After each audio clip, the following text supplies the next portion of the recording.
Soy Fernando Díaz Villanueva. Hoy es 11 de noviembre de 2019 y esto es La Contracrónica.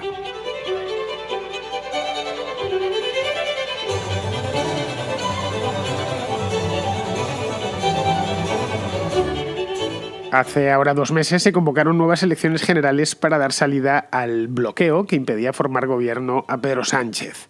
El principal interesado en estos nuevos comicios era el propio Sánchez, que forzó la máquina durante el verano, especialmente los meses de julio y agosto, para que la convocatoria se realizase antes de las Navidades, que serán dentro de mes y medio.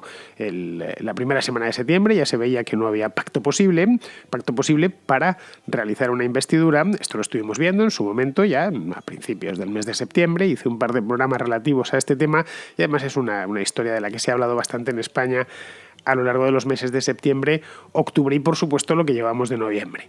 Bien, con esto lo que pretendía Pedro Sánchez era liquidar a Podemos, dejarlo poco menos que en el esqueleto y pillar por sorpresa al Partido Popular, a Ciudadanos y a Vox, que aún estaban poco menos que organizándose tras las elecciones de abril. El Partido Popular recibió un severo varapalo en esas elecciones, en las del 28 de abril, obtuvo solo 66 escaños, el peor resultado de su historia. Ciudadanos sí había crecido, y había crecido muchísimo en esas elecciones, pero no había terminado de digerirlo. Ahora ha tenido ocasión de digerirlo de golpe, porque los resultados que ha tenido en estas de ayer han sido especialmente malos. Y respecto a Vox, entraron en las cámaras, entraron en el Congreso de los Diputados con 24 escaños, de una manera muy fuerte. Esta vez han ganado por muchísimo más, pero claro, estaban recién llegados y necesitaban tiempo para ponerse en orden internamente y para asimilar el éxito repentino que les había acompañado. Bien, ninguno de los objetivos que perseguía Pedro Sánchez lo ha conseguido. El bloqueo no solo no se ha deshecho, sino que incluso se ha agravado, y lo veremos a lo largo de las próximas semanas. Podemos, lejos de desaparecer, ha mantenido más o menos el tipo, ha perdido unos cuantos escaños, 7 concretamente, pero lo principal lo ha mantenido. Y luego la operación Más País, con Íñigo Errejón, no ha salido como estaba prevista, que creo que ha quedado con solo 3 escaños. Estoy ahora mismo con el 99% de los resultados escrutados, pero 2 o 3 escaños, muy poquito, que no lo suficiente como para desbloquear nada. Y respecto al bloque de la derecha, ha ganado algo de representación, que ha pasado de los 147 a los 149 escaños, por lo tanto, hasta incluso sus rivales se han fortalecido. Y lo que ya es directamente letal para Sánchez es que ha perdido 3 escaños y medio millón de votos con respecto a las elecciones del día 28 de abril. Que ha sido, en definitiva, el gran perdedor de la jornada junto a Albert Rivera. Podrá aspirar a la investidura, eso está claro, porque ha ganado con claridad, pero no lo va a tener fácil, porque todas las combinaciones se le obligarán a hacer contorsiones.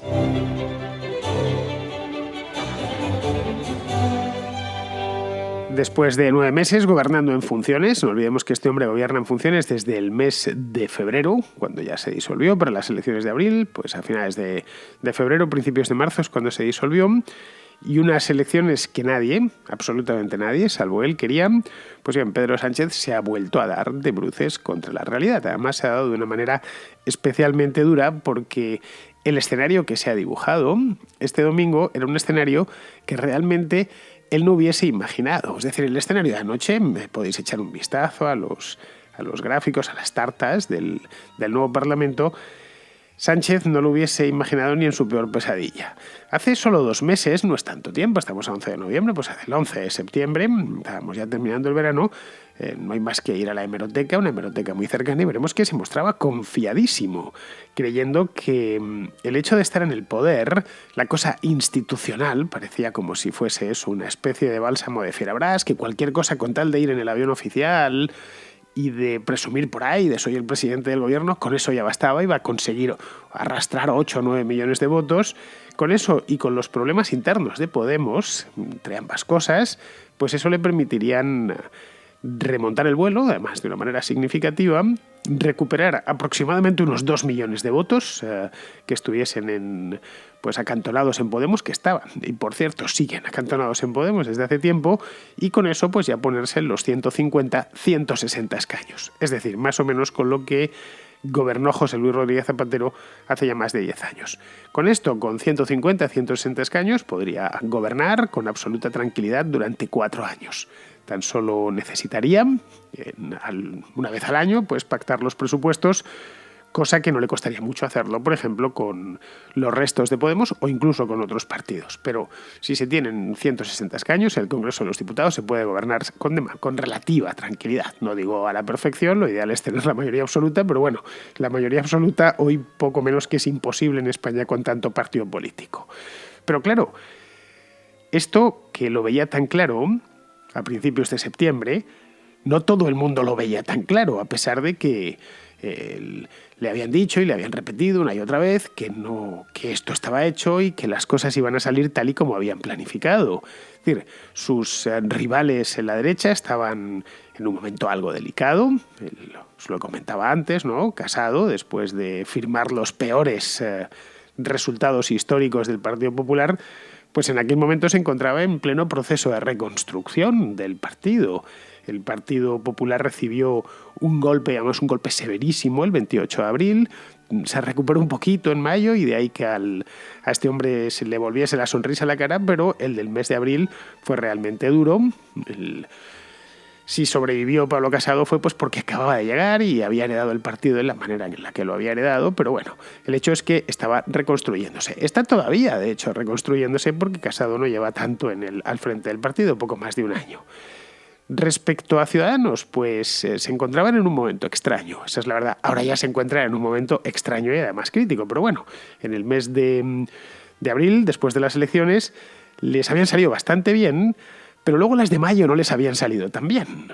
Había empezado ya el tránsito de votos desde Ciudadanos hasta el Partido Popular. Esto en apenas un mes se pudo percibir que el efecto Ciudadanos empezaba poquito a poquito a apagarse.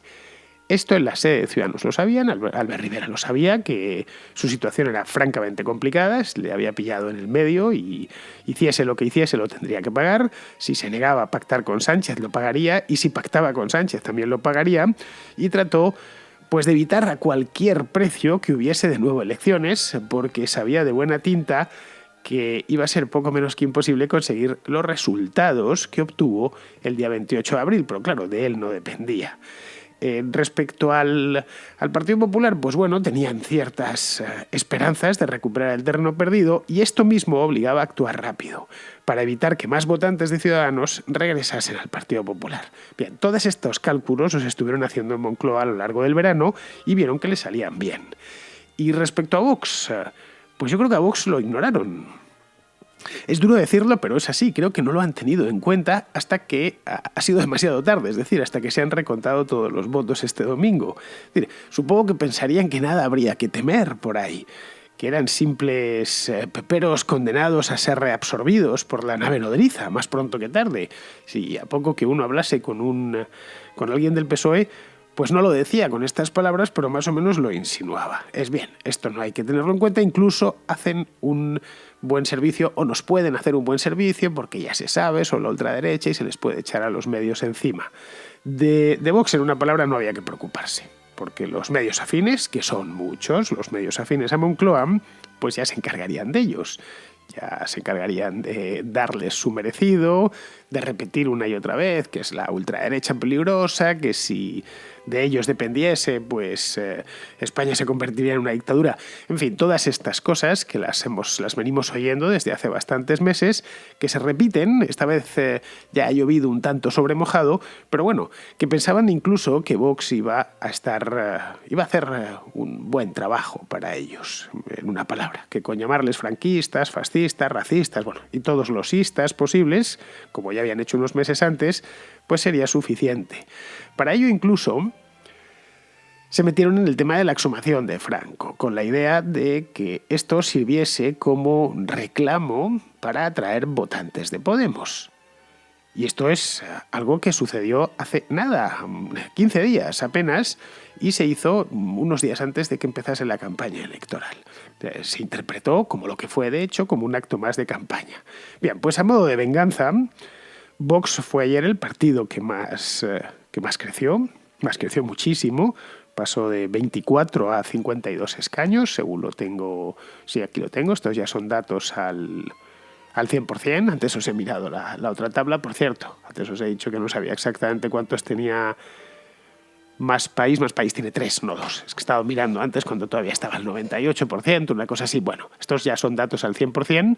Bien, el Vox se ha quedado en 52, tenía 24. Y se ha convertido, como se repetía ayer una y otra vez, en la tercera fuerza política del país. Además, con un porcentaje de votos que está por encima del 15%. Es decir, ha venido a ocupar el lugar que tuvo Podemos pues hasta abril de este año. Podemos ya entonces bajó y ha ocupado el lugar que tenía Ciudadanos. Ha habido un cambio ahí. Es decir, nada de esto que os estoy contando lo supieron ver en el gabinete de Pedro Sánchez. Se hicieron una composición de lugar totalmente errada, lo que viene a demostrar un par de cosas importantes. Ojo, estamos hablando de tipos francamente bien pagados, que les sobra, por supuesto, el dinero y los medios, y que no supiesen ver cosas tan elementales como, por ejemplo, que Pedro Sánchez no es especialmente popular. Es decir, esto era poco menos que un referéndum sobre su persona, y es un referéndum que ha perdido.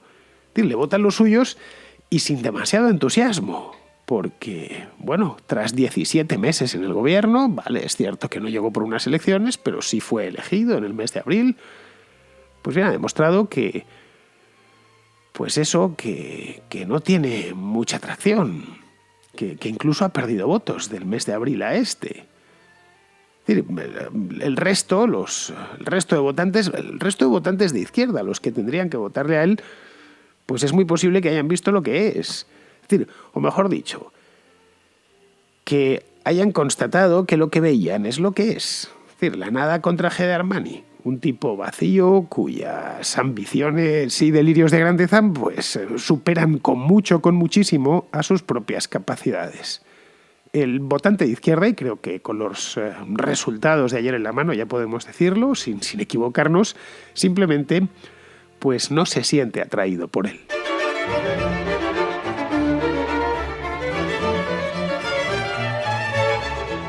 El otro error de Moncloa fue no saber hasta qué punto se ha licuado el electorado. De hecho, nadie podía imaginar siquiera cómo esto ha sucedido. De hecho, si lo miramos con cierta perspectiva, nos ponemos los datos, no ya del mes de abril, nos ponemos los datos del año 2016 encima de la mesa y ponemos los actuales, vemos que si por algún lado ha ganado diputados, el Congreso de los Diputados, ha sido por el lado de los partidos pequeños. A ver, ayer consiguieron representación en las Cortes un total de 16 partidos. De hecho, durante buena parte de la noche fueron 17, porque apareció un partido que yo desconocía, llamado Coalición por Melilla, y luego que se terminó perdiendo el escaño por muy poquito, pero creo que ha metido un senador.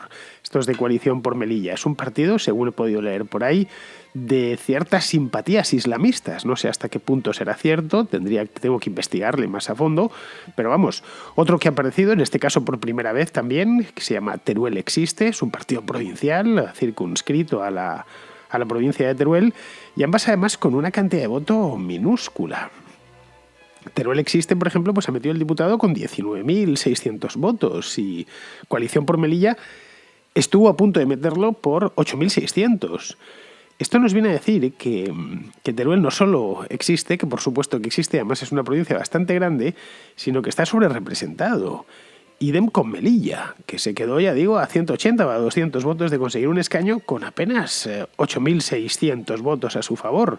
Caray, a Ciudadanos sus 3 escaños por Madrid le han costado más de 100.000 votos cada uno de ellos, lo he calculado, 106.000 votos cada uno de ellos. El voto del turolense no vale lo mismo que el del madrileño, o que el del barcelonés, o que el del valenciano. Esto se debe gracias a una ley electoral, lo he dicho muchas veces aquí en la Contracrónica, que premia los buenos resultados en una circunscripción concreta. Es decir, si sacas un partido como Teruel Existe y consigues convencer a tus vecinos, especialmente si hay pocos, si el escaño sale barato porque la provincia está poco poblada, pues las posibilidades que tienes de meterte en el Congreso de los Diputados son bastante altas. Mira, Esquerra Republicana, por ejemplo, es un caso paradigmático. Ha obtenido 13 escaños, con un 3,6% a nivel nacional. Cataluña, si se le ha votado bien, Pero claro, esto hay que mirarlo a nivel nacional, obviamente. Mientras que Ciudadanos solo ha obtenido 10 con el 6,7% a nivel nacional. Caray, estamos hablando del doble. 869.000 votos que ha sacado, según estoy mirando ahora, Esquerra Republicana de Cataluña frente al 1.640.000 que ha obtenido Ciudadanos. Es decir, que el escaño a Esquerra le ha salido sensiblemente más barato. No tan barato como a Teruel existe, pero bastante más barato. Claro, todo esto ha generado una sopa de letras espectacular en distintas partes del espectro político, porque lo mismo hay partidos generalmente más a la izquierda que a la derecha, pero vamos, que podemos encontrar un poco de todo. Navarra Suma, por ejemplo, que solo se presentaban por Navarra, obviamente. Bueno, en este caso lo que Navarra Suma ha venido a sustituir al PP y a Ciudadanos, pero Navarra Suma ha conseguido 2 escaños. Bien, toda esta sopa de letras, insisto, 16 partidos que iban para 17, pues va a ser una complicación, va a complicar todavía más la conformación de bloques para la investidura. Si ya la última vez fue bastante complicado, imaginemos lo que puede llegar a ser esta. Bien, podemos hacer cuentas, de hecho vamos a hacer cuentas. Se necesitan 176 escaños para pasar la investidura a la primera. 176 escaños es la mayoría absoluta porque el Congreso de los Diputados tiene 350 asientos, 350 escaños. Los bloques de izquierda y de derecha tradicionales no llegan ninguno de los dos. Por bloques de izquierda y derecha pues son los que ya sabíamos. Por un lado el PSOE más Podemos más este nuevo de Más País, de Íñigo Errejón, que tampoco ha hecho gran cosa. De hecho se ha quedado como poco menos que como un partido local de la Comunidad de Madrid, es Más País. Se podrían haberse presentado como Más Madrid y hubieran obtenido exactamente o casi iguales resultados. Bien, pues tendríamos esos tres y por el otro lado el Partido Popular, Vox y Ciudadanos. Ninguno de los dos, de estos dos grandes bloques de 3 partidos, llegan. Es decir, que si sumamos el PSOE con Podemos con Más País se quedan en 158, son 120, 35 más 3. Es decir, le faltan 18 para llegar a la mayoría absoluta. A la derecha tampoco sale, de hecho sale menos todavía. Si sumamos el PP, que tiene 87, más Vox, que tiene 52, más Ciudadanos 110, podríamos sumarle incluso los 2 de Navarra Suma, que no dejan de estar entre el PP y Ciudadanos, pero aún con todas sería 151. Es decir, le faltan todavía más. Bien, a partir de ahí hay que tirar de partidos regionales o provinciales. Si no, no hay investidura posible. Eso obliga a Sánchez a entenderse de entrada con los nacionalistas de Esquerra Republicana, que se les llama nacionalistas, pero básicamente son independentistas. Han pasado ya al siguiente nivel después del nacionalismo y además tiene que entenderse con ellos sí o sí. Estos de Esquerra, como os decía antes, tienen 13, o sea que sumarían 171. A todo esto tendría que haber antes pactado con Podemos y con Más País, pero bueno, es decir, tampoco llegaría.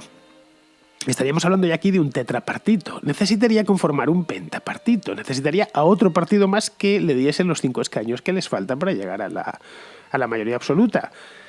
Aquí podría ser Junts per Catalunya, que ha obtenido 8, podría ser el PNV, que ha obtenido 7, o podría ser incluso Bildu, que ha obtenido 5. Es decir, se podría crear una coalición entre PSOE, Podemos, Más País, Esquerra Republicana y Bildu, y le saldrían los 176 escaños.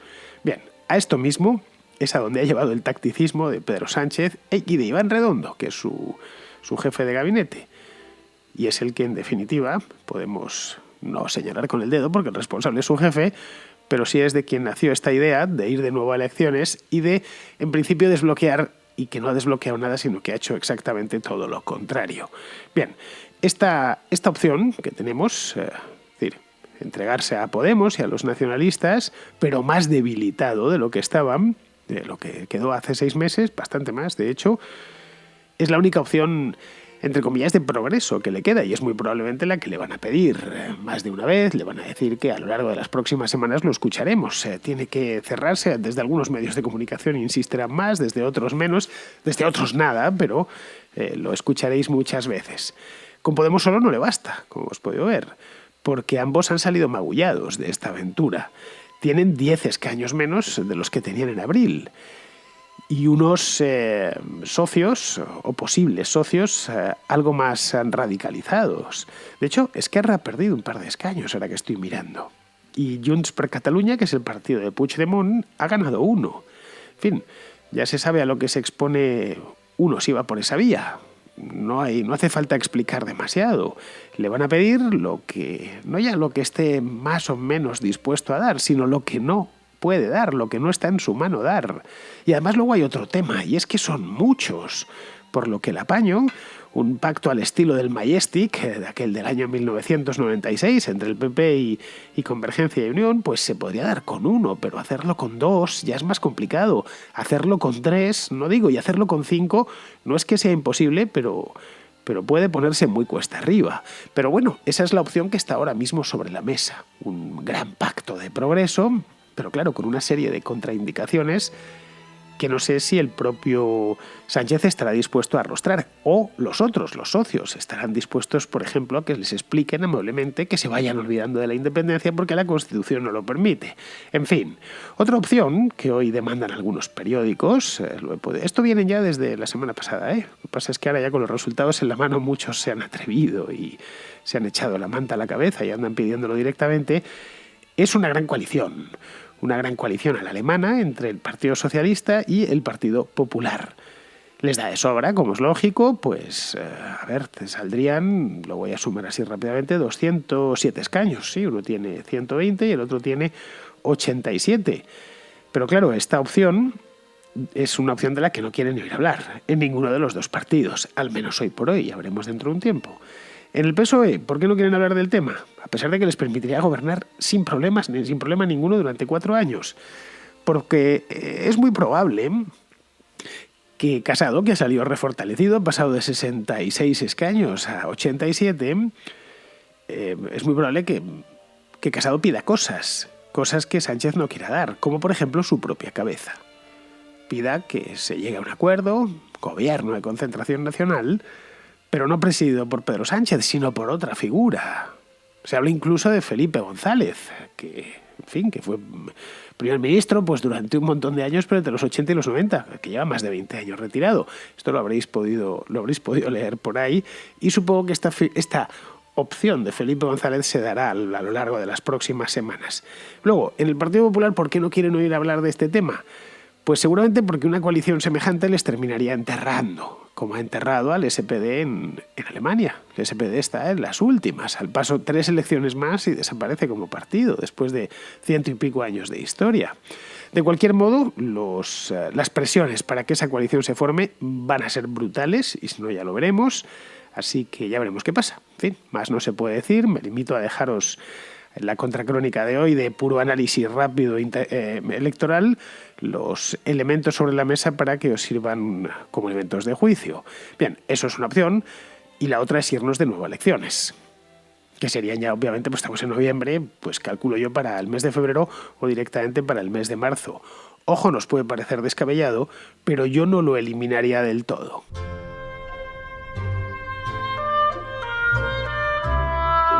Vamos con una noticia tronchante de este mismo fin de semana que nos propone Casimiro. Esta noticia, la verdad es que es para descojonarse.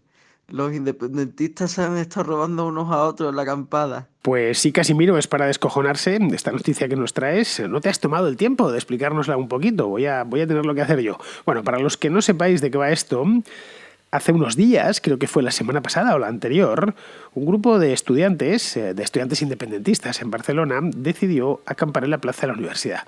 Esto está en el mismo centro de la ciudad, muy cerquita de la Plaza de Cataluña, en la misma Gran Vía. Bueno, es donde está el edificio antiguo de la Universidad de Barcelona.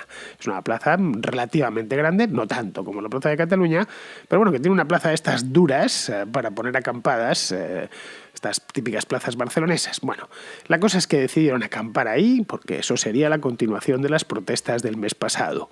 Bien, para mantener la acampada y la llama encendida, pues empezaron a pedir donaciones, comida, utensilios de acampada, etc. Bien, lo sacaron en televisión y aquello parecía que funcionaba. De hecho, muchos decían que se iban a pasar allí, iba a ser indefinida, iban a estar allí todo el invierno, 6 años, 10, un siglo, lo que hiciese falta, hasta que no se consiguiese pues, sus demandas, que son la liberación de los políticos presos, la independencia de Cataluña y todas estas cosas. No sé cuántos habían, porque no he tenido la ocasión de verlo en persona, pero por las fotografías y lo que he podido leer, creo que llegó a haber hasta 400 acampados. Bien, después de toda aquella campaña de publicidad gratuita que tuvieron en televisiones y periódicos, pues nada, yo pensé que no iba a funcionar, pero bueno, en este tema del perroflautismo lo manejo bien. Todos decían que esto iba a ser la acampada del invierno, como un 15M de invierno. Yo sabía que no iba a funcionar por el frío. El perroflautismo es para el verano, lo he dicho muchas veces. Es decir, esto mismo lo montan en mayo y tienen por delante 4 o 5 meses de acampada, tranquilos, y además con el verano dulce y cálido que hace en Barcelona. Pero no estamos en noviembre. Hace un frío de mil demonios, ha entrado ahora una ola de frío horrenda que nos ha dejado, a mí me ha puesto malo incluso, que nos ha dejado el país helado. Y claro, como para dormir en el suelo. Pero bueno, el hecho es que, aparte de que esto no podía ir muy lejos, les había llegado dinero, mucho, unos 40.000 euros en metálico, que fueron directos a la caja de los más listos y organizados de la acampada. Porque en teoría era algo espontáneo, pero en realidad pues había una serie de grupos que lo tenían claro, quiénes eran, para qué querían el dinero y a dónde iban con esto. Bien, el viernes pasado se enzarzaron en una asamblea y nadie sabía dar cuenta de dónde estaban los 40.000 euros recaudados en concepto de donaciones hasta ese momento.